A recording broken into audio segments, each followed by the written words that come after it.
So this is Mark. First off, let me start with introducing Mark. Mark has been in Ottawa since the past 20 years. He's a three-time graduate, and after that, he's been working with Ottawa with the international department and multiple departments. So he's my mentor. He's also my boss, and he's currently the director of international and student affairs. So he recently did make a visit to India in the month of January. He is pretty active. He's been in India multiple times. And this association, having an in-country representative, has been something that Ottawa has done for the many past years as well. We did have a rep before, but there was a drop for a couple of years, and then I entered the scene. But then overall, Mark has a very good idea, fairly good idea about India. He's been coming here for many, many years now. About myself, so I've been into education for the past 8 years. Been worked with multiple universities. I worked with Indian universities as well. And along with that, worked with US-based university for the past three and a half years. And now I've started off with Canada. So yes, a little familiarity towards North America, but Canada, of course, is new market, new territory. In September, I will finish 1 year with Ottawa, right? So I'm going to just touch base on all the topics right here. We're going to talk about where Ottawa is, our program offerings, admissions, scholarships, tuition, etc. And give you a lot of information just to help you recruit students or just talk to students on your own. I will be sharing a lot of links and Excel sheets as well. And we can talk more about that during our presentation. So currently we have around 48,000 students. This is an updated number from the presentation right here. So we've got around 48,000 students, and 21% of our students are international. They're from 145 different countries, right? So the international student number is pretty big. India is one of our largest markets. We have consistently had Indian students apply to us throughout since many, many years now. Some of our top areas of application has always been around the tier 1 cities, of course, but slowly we've seen that tier 2 cities are also emerging out. We are also one of the largest research-based facilities in the world. We are also the largest bilingual university in the world. So moving on, we've got 6 undergraduate facilities, 3 professional faculties, and currently we have around 360 programs combined. Yeah, so we are one of the world's best state-of-the-art STEM laboratories, research facilities, and internships as well. So just some useful information. We are the 11th greenest university campus, even though we are located literally in the middle of the city of Ottawa, which is the capital. So it's very much like having a massive campus in the center of, let's say, Delhi. So we have all the embassies around us, the High Commission of India around, right around the corner, Parliament Hill very close by. So location-wise, it's definitely a great place for students to be at. It is very well connected as well. This is where Ottawa is placed at. It's 450 kilometers away from Toronto. We are 200 kilometers away from Montreal. So if students are arriving in Ottawa, they generally land either in Montreal or Toronto, and they'll take a bus or a train or a flight to Ottawa. For the very first time, of course, we recommend Ottawa, arriving in Ottawa via flight, like a connecting flight, just to make things easier. Again, it is the capital location, so it's very well connected as well. Right. So some of the USPs or the advantages of studying in Ottawa is, it is a hotspot for tech jobs and government jobs. Now, when I say why is it a hotspot for tech jobs, is because we are only a driving distance of around 25 minutes to Kanata North. Kanata North is the Silicon Valley of Canada. It's a massive area which has more than 400 plus tech companies and top companies worldwide who've got their head offices located there, right? So we do have a lot of students getting jobs, internships, placements very easily because of the location being at such close proximity to Kannada North. For government jobs, it is because we are so close to Parliament Hill and we're basically located, in the capital in itself. So there is a lot of opportunity for programs like political sciences, social sciences, ethnicity studies. There's a lot of opportunity for those programs. So students who are passionate about econ, psychology, definitely a very good university to go to if you're looking out for opportunities as to what is going to happen after I finish my graduation. That's often a question that a lot of students do ask. So location-wise, definitely in a very good place for students to find internships and work opportunities close by. We have always had very good income rates. Unemployment rates have been very, very low. So none of our students, if I specifically talk about my students, and you'll see that in the upcoming slides, our internship rates and our work opportunities or employability rates have always been above 95%. So 94, 95, 98% for most of our departments. It is affordable as compared to Toronto, which is definitely one of the biggest destinations for students preferring to go to Canada. Given that we are in the Ontario province, which is the same as Toronto, but we still have comparatively a lesser cost of living, which is a considerably lesser amount cost of living. Students are also provided with a pass called the UO pass for transportation purposes, which is included in their tuition. So students that are actually going to the University of Ottawa do not have any liability towards transportation at all because the tuition covers everything. So starting from their buses, trains, anything, the monorail, everything is covered by the university tuition. So this is just a small video. I hope this plays. Oh, come on. It's just a couple of seconds, but unfortunately it isn't playing, but I'll share the presentation later on and if you could see it then. This is the look of our campus. It is very much in the center of the city. As I said, Parliament Hill is very close to us. It's a tourist destination spot. We have many people coming in, clicking pictures. Gatineau is right around here. We are in the downtown of Ottawa. The main campus is right here. So this entire pizza slice like structure, that's the campus of Ottawa.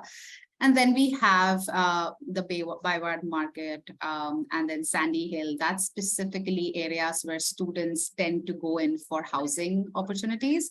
So Centertown is a very good housing option for students. Close to Lee's campus, this is again a very good housing option for students. So typically students who live off campus are mostly in walking distance or in distance connected by the rail. As you can see right beside the campus right here, there's a rail line. So it's very much well connected. So you can reach your classes on time. There's really not much rush. Yes, there you go. Okay, so this is a small video.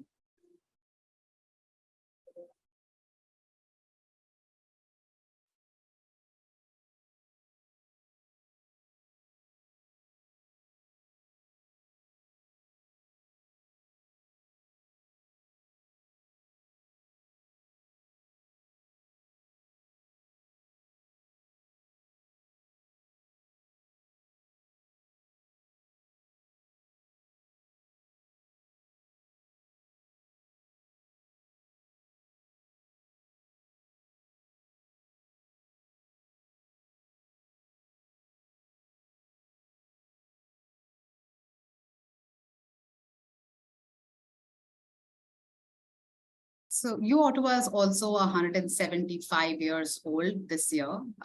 Hence, you can see a lot of reflection in the architecture being from the heritage period. We also rank in one of the top 10. So we currently rank, I think, at number 10 for this year in all of Canada. And individually, our programs rank pretty well as well. So the chemistry division, I think it ranks at number 6 in all of Canada. For political sciences, we rank at number 5. So we will discuss the rankings as we reach each of the departments. So just gonna take you quickly, I'm gonna skip this. Yes, so Faculty of Arts, let's begin with that. So now we need to understand that co-op is a big part of University of Ottawa. We're the 5th largest co-op based university in all of Canada, 3rd largest in the province of Ontario. Most of our programs come with a co-op. So even if you have a program from the Faculty of Arts or Social Sciences, co-op is something that is available and present in most of their programs. So let's just talk about the Faculty of Arts. We've got a student satisfaction rate of 92% and co-op placement rate of 92% as well. Now, these are some of the, just give me 1 minute. Yeah, these are some of our programs, our top programs under the Department of Arts. We'll have fine arts, music, theater, digital journalism, geography, history, indigenous studies, philosophy, public relations, visual arts. Again, I do get a lot of students coming up for visual arts as well. Now, we need to understand that there is something called dual fast track degrees. Now, dual fast track degrees is in a situation the student wants to study 2 degrees at the same time at the bachelor's level. So instead of it taking 6 years, we fast track it to a 5-year degree program, wherein a student can take multi-programs. For example, if somebody is interested to do, let's say study a BSc, but is also very passionate about music and they want to club the 2 programs together. So we do have a program like that where they can study B music and also BSc together. There are multiple programs like that for students to explore.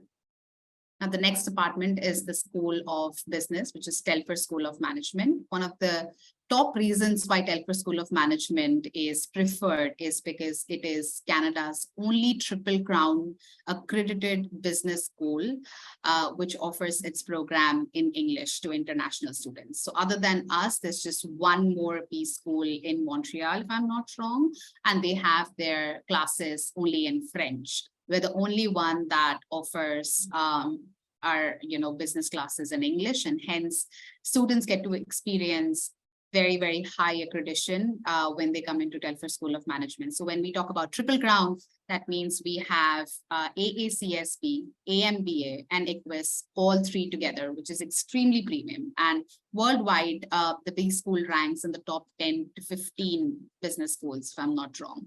Employment rate in Telfer School of Management is at 95%.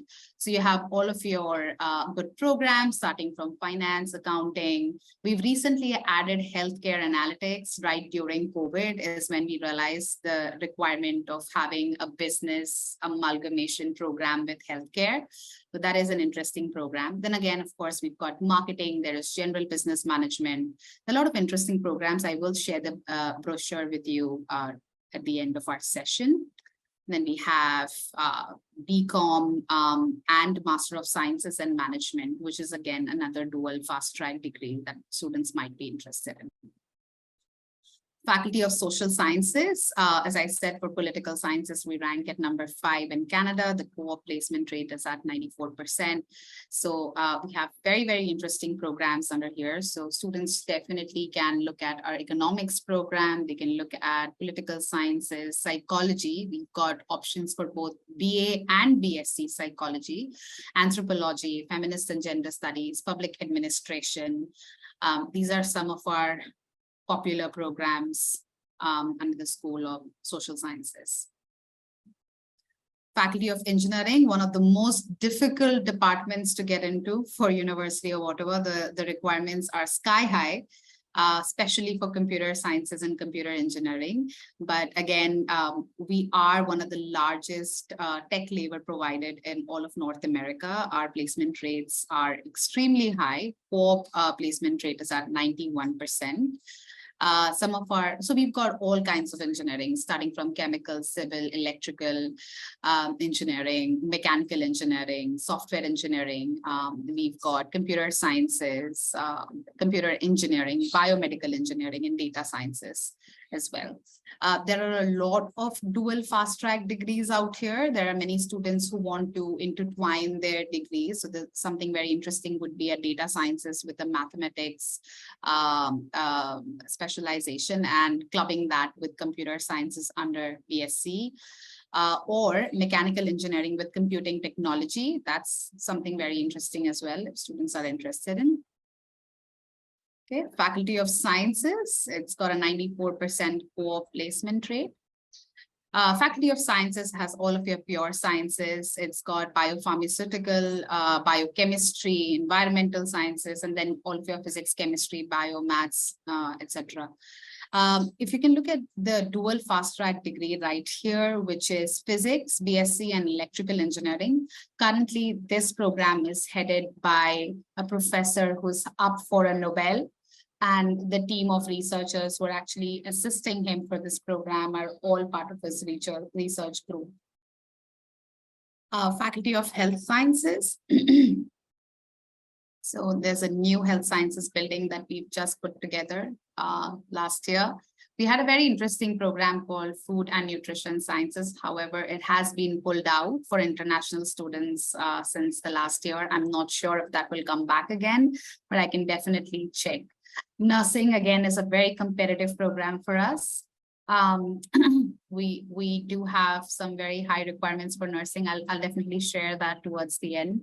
And then human kinetics. Now for graduate studies, let's move on. Let's see. No, so this is not for graduate studies. Okay, I'll just quickly take you through the undergraduate requirements first. So India, right? So for India, all of your humanities programs, so when it comes to arts and social sciences, it says 75%. I would say let's just stick to an 80%. We look at the 10th, 11th, and 12th score all together. It's just not the 12th score. It's 10th, 11th, and 12th. However, as you must be aware of, that our admission processes begins 1 year ahead of time. The application process starts almost a year ahead of time. Students do not have their 12th results by that time. So we would need their first term results. We do not accept predicted scores. We accept the term results. So any exam that has been taken in the school has a report card for the same. That's what we accept. Business is an 80%, and for engineering, the start is at 85. However, programs such as computer sciences and software engineering can go further high up. I will share an Excel towards the end of the presentation, just showing you what the requirements are. The application generally begins in September, the year before. They're about to reach there. So if it's for 2024, our application portal will open in 2023 September, and they should shut by January 31st. However, for undergraduate applications, we do give them an extension up until March 31st. Okay, this is for your IB average. For IB average schools, we will require a minimum of 40 for computer sciences, engineering 34. This is just a conversion of what we looked at for percentages.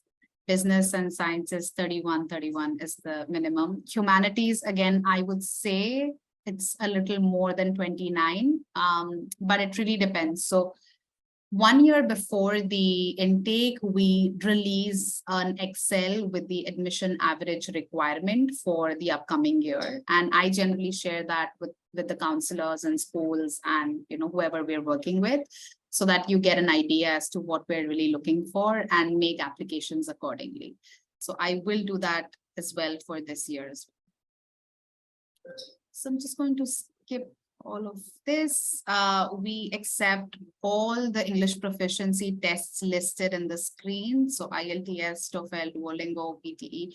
The only thing is that they will have to submit their official test score results to us. For undergraduate admissions, it is not a mandate for students to submit their English proficiency when they're applying. They may just apply with their academics and we can give them a conditional admission. And once they have their English proficiency test score, which can be at a later time, they can submit that to us anytime and we can change their status to unconditional. However, if a student already has that, then it just makes everybody's life easier.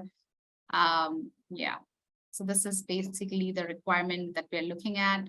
Overall 86 for TOEFL, IELTS 6.5, Duolingo 120.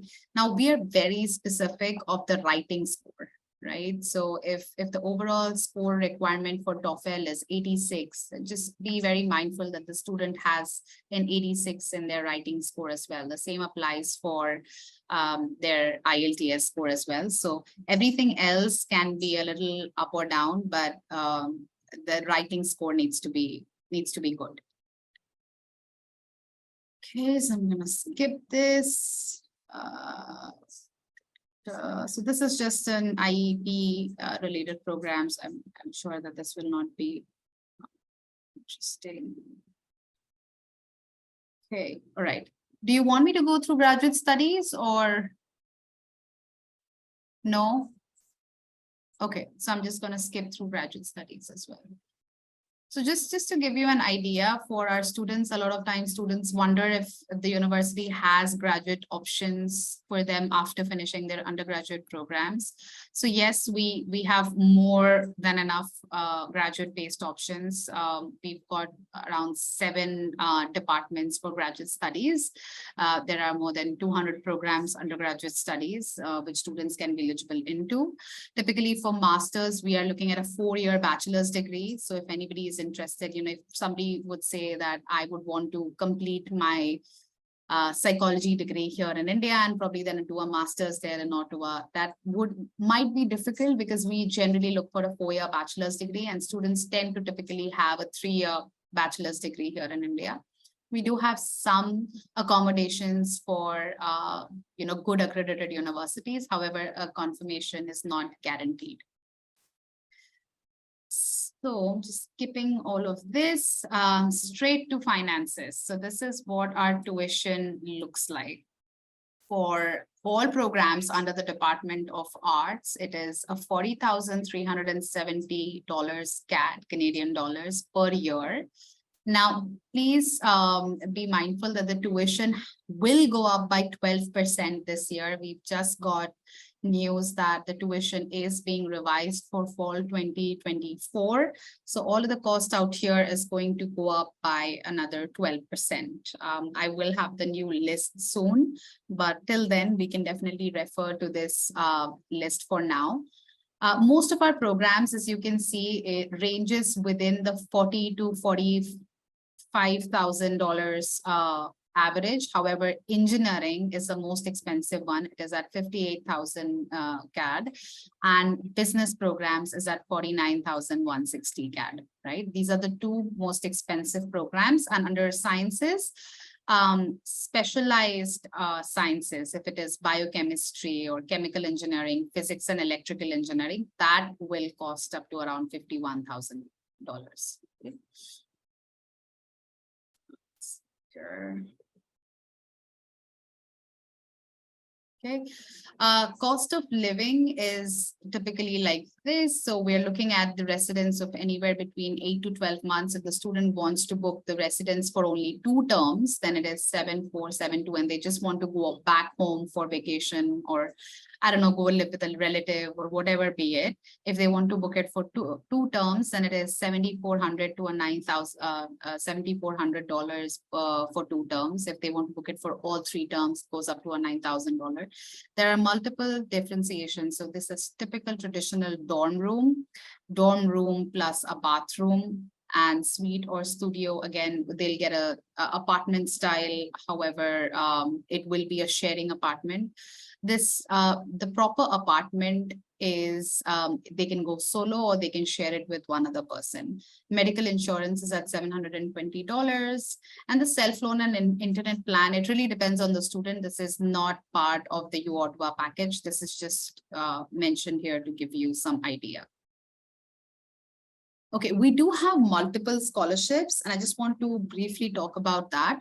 Some scholarships are academic-based scholarships, and these scholarships are given to students automatically. So they are not really mentioned in this page because it really depends on the department and the amount of funding that they have at that moment and for that intake.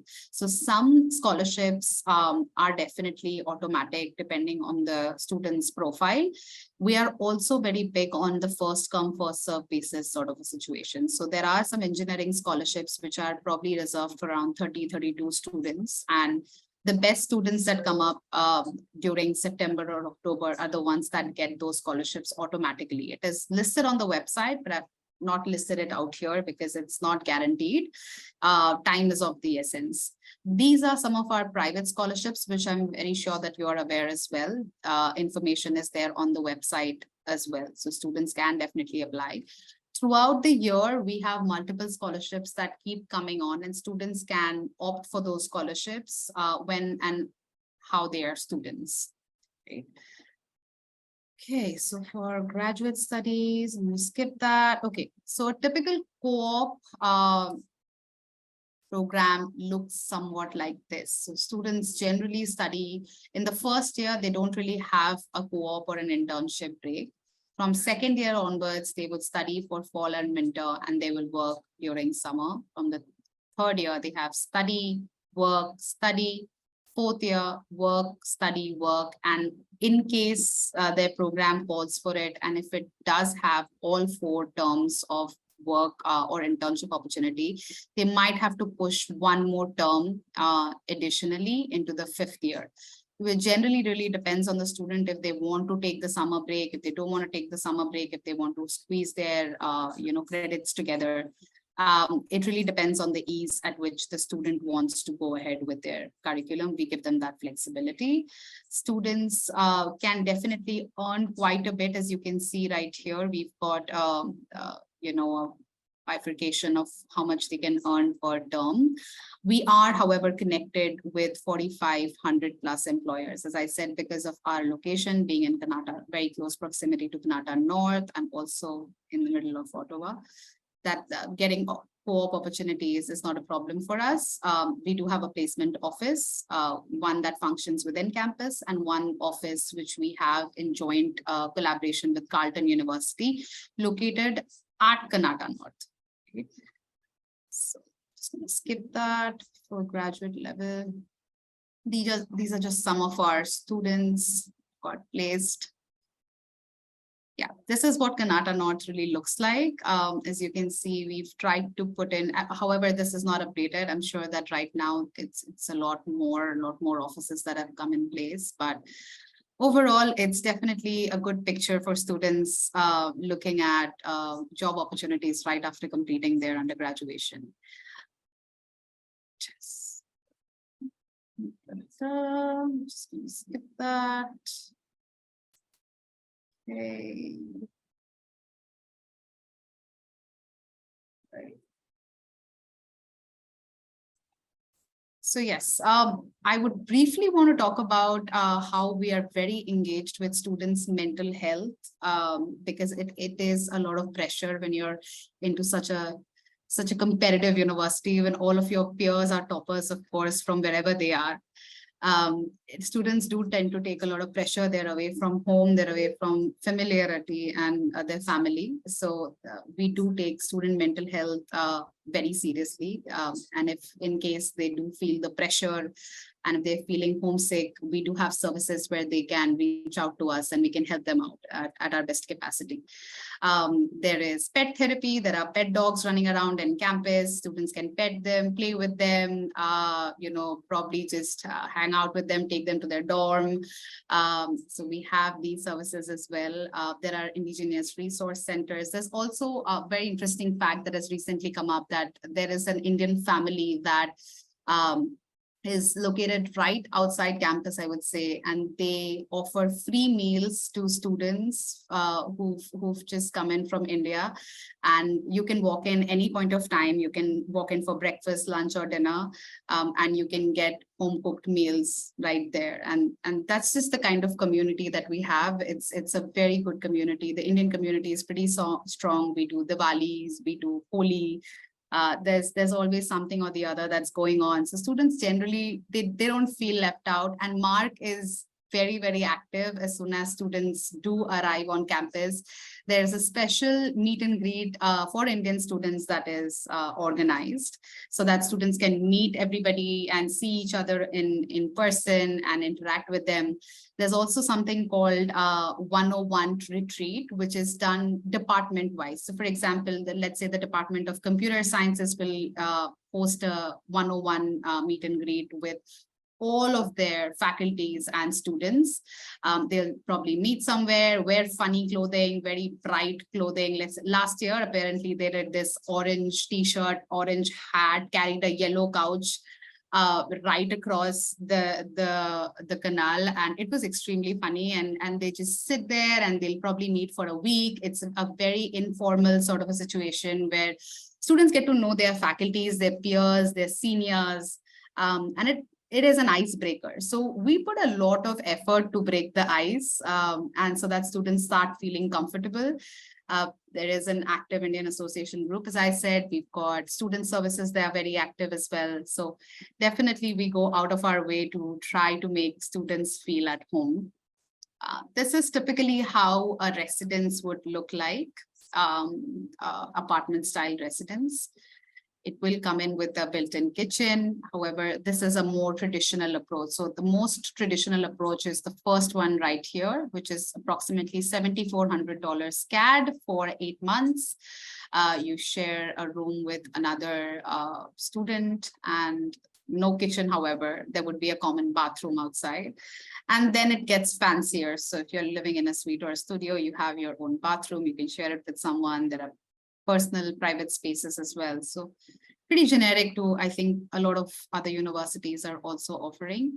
So we do have vegetarian diets, there's vegan diets, there's gluten-free options. There's a lot of options. But we don't really have Indian food as of yet on the menu, but we do do Indian days, maybe once or twice a month. So that's something that we are really pushing to get on the menu because there are a lot of Indian students, of course, but the effort is there. I'm going to skip the video because it's, yeah.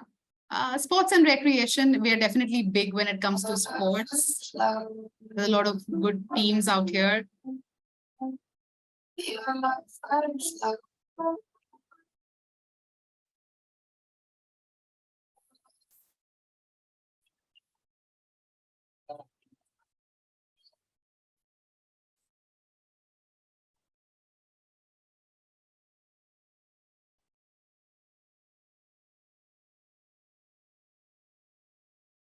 Yeah, we call ourselves the GGs. So yes, we are one of the best when it comes to athletics as well. I do get a lot of students requesting for athletic scholarships. That is something that we do entertain in case you do have students that have a very good athletic record. We require them to provide us a complete portfolio, a video image or a video of themselves performing. They will have to get on a one-on-one interview with the coach of whichever department that they are applying into. And in case they get selected, they would be eligible for the athletic scholarship.